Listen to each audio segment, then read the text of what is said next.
Sedición en Concordia, 48 horas de caos. Ese es el nombre del libro que vino a presentar Juan Braco, un escritor y periodista de la ciudad de Concordia, que actualmente reside, como hace algunos años, ya en Paraná, en la capital de la provincia, y vino aquí a la Feria del Libro, a la 8ª edición de la Feria del Libro y la Región aquí en la ciudad de Concordia, a presentar justamente este material. Estuvo conversando con nosotros en este mismo lugar, en el Hotel Salto Grande, pero un piso más abajo, en la suite presidencial. Estuvimos conversando con él respecto de lo que tiene que ver con la presentación del libro, de lo que fue el trabajo de investigación, del impacto que tuvo, está teniendo y tendrá en la opinión pública, y de cómo ha actuado la justicia entrerriana en consecuencia, realmente con un trabajo ejemplar de la justicia entrerriana que ha sido destacado incluso por las más altas autoridades de la República Argentina. Así que una charla respecto de un libro inquietante como es este de Juan Braco, además con un desafío muy importante que tiene que ver con cómo sigue el futuro de toda esta causa y cómo sigue el futuro de esta región en relación a este tipo de hechos de violencia. Juan Braco conversa con nosotros aquí,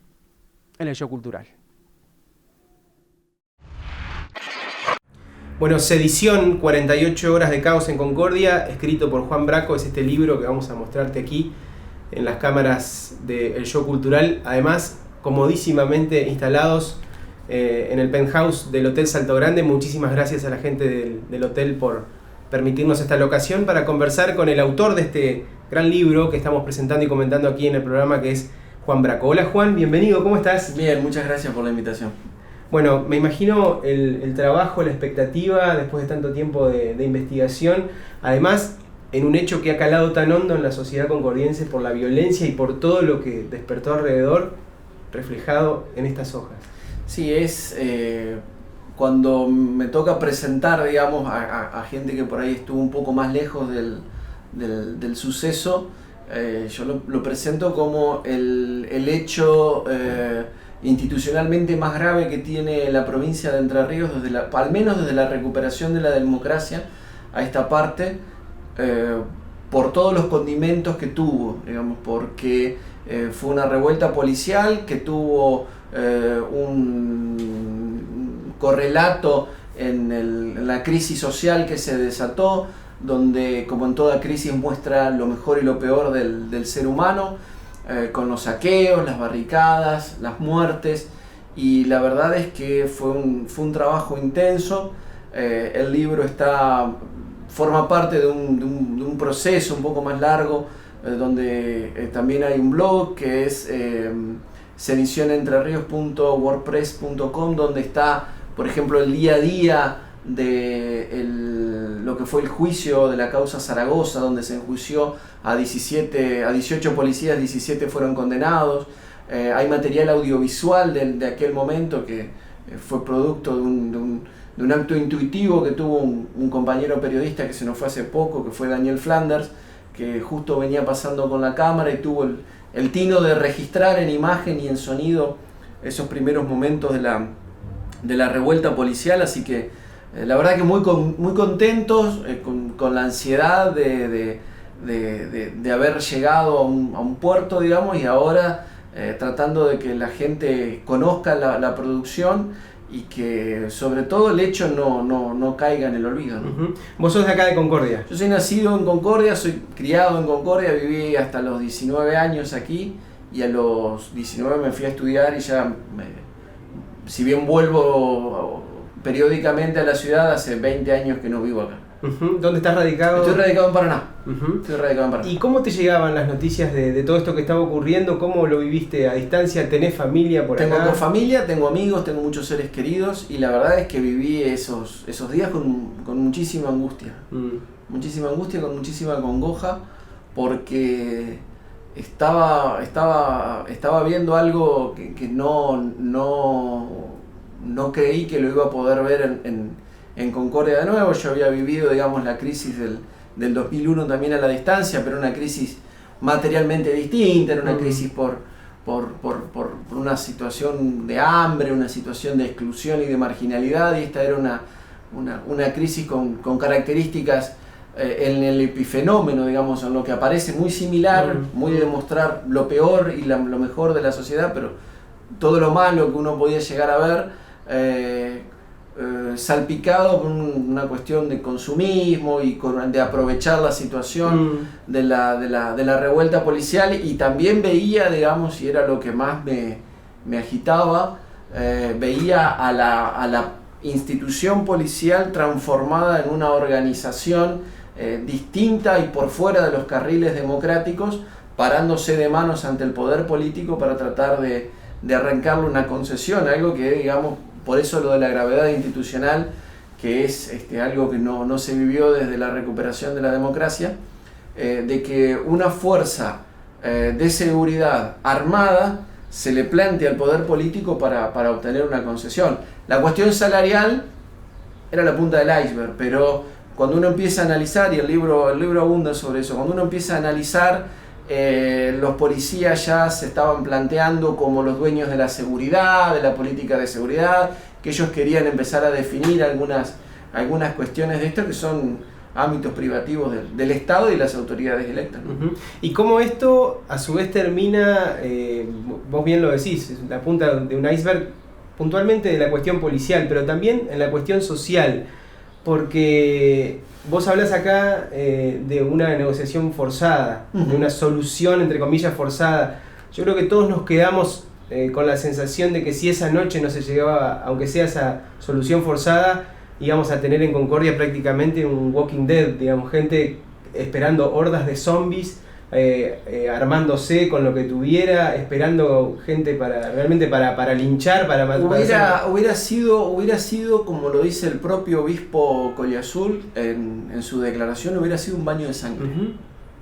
Hubiéramos podido esperar un baño de sangre, porque se hubiera magnificado algo que ya había una muestra que había ocurrido a la tarde cuando pasó lo de la distribuidora La Esperanza, que ante un posible intento de saqueo, el dueño Javier Huerta arma un tiroteo con dos malandras conocidos del barrio El Zapito y termina pegándole un tiro en la cabeza a uno de sus empleados y quemando vivo prácticamente a otro de sus empleados en la desesperación por tratar de ocultar lo que había pasado. Fueron dos muertes totalmente absurdas por el delirio y el nivel de paranoia que había.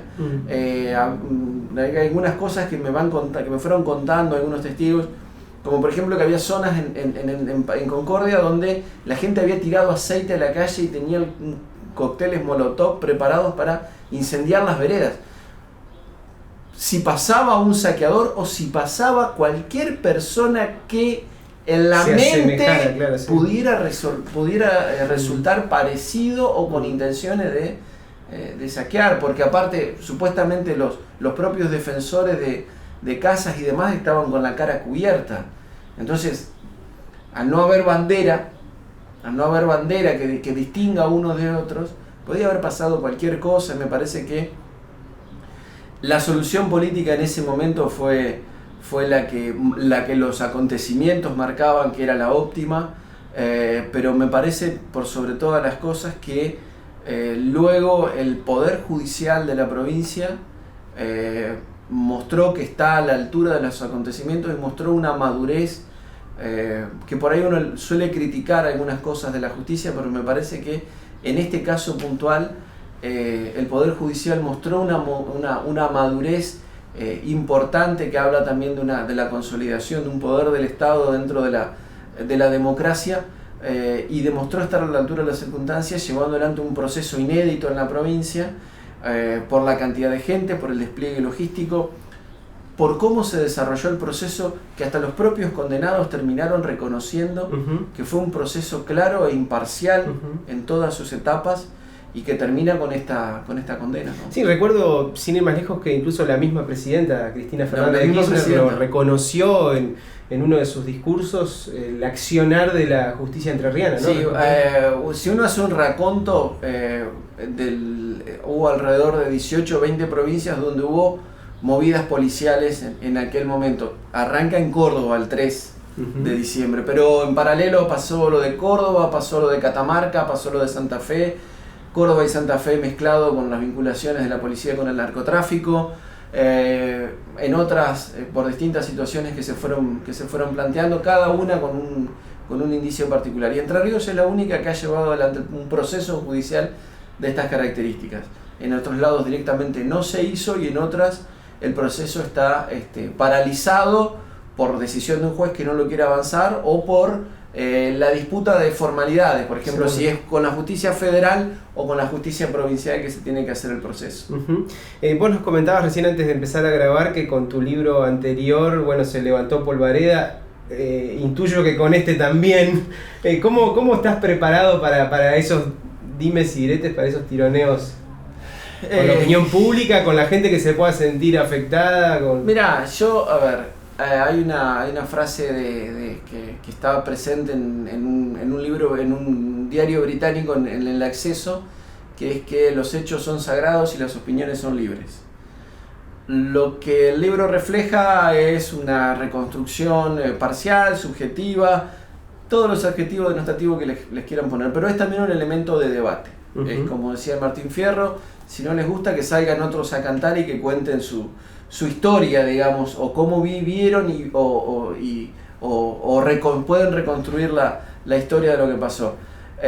Me parece que es también un hito para que la sociedad de Concordia no deje esto atrás como si fuera una borrachera, ¿no? Un mal momento que pasó y que no hay que recordar y hay que... la vida sigue, pero en el último punto del libro nosotros decimos, bueno, ¿es esto un punto y seguido o un punto y aparte? Un punto final o un punto y seguido, porque hay muchas cosas que pueden ocurrir ahora. El proceso judicial va a casación, hay que ver qué tipo de policía queremos, se viene una renovación de los cuadros de conducción a fin de año, cómo se inserta la policía, cómo hace la policía para discutir sus cuestiones salariales y de condiciones de trabajo, y de esto depende un poco de todos nosotros. ¿Cómo es el camino del libro? ¿De aquí en más vas a estar presentándolo aquí en Concordia en estas horas? Y bueno, ¿cómo seguirá luego? Me acaban de confirmar que el próximo 9 de octubre a las 18 horas lo vamos a estar presentando en la carpa Fray Mocho de la Feria del Libro de la ciudad de Paraná, y está previsto que el 16 lo presentemos en Concepción del Uruguay, y paulatinamente vamos a ir llevando la publicación a los lugares donde nos vayan invitando, ¿no? Juan, la verdad que un placer conversar con vos. Para nosotros, para el Yo Cultural, es importante contar con esta clase de testimonios, porque además vivimos muy de cerca todo aquello que ocurrió. Obviamente, como gente vinculada al ámbito cultural, hubo montones de actividades que se vieron afectadas por todo esto también, y a la gente le costó mucho y le dio mucho miedo volver a salir en un punto también. Y entonces, desde ese aspecto, como además cultura es todo, nosotros queríamos estar conversando con vos respecto de este precioso libro que es Edición. Así que muchísimas gracias. Muchísimas gracias a ustedes por la oportunidad. Encantado, gracias. Gracias.